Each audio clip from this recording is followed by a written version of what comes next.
أيها المسلمون، والمحاسبة الصادقة ما أورثت عملا، فعليك يا عبد الله أن تستدرك ما فات بما بقي، فتعيش ساعتك ويومك ولا تشتغل بندم وتحسر يصرفك عن العمل. واعلم أن من أصلح ما بقي غفر له ما مضى، ومن أساء فيما بقي أخذ بما مضى وبما بقي.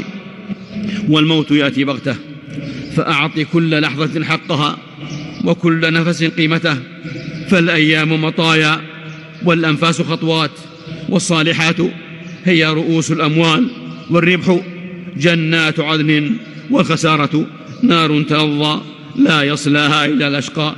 وأنت يا عبد الله حسيب نفسك.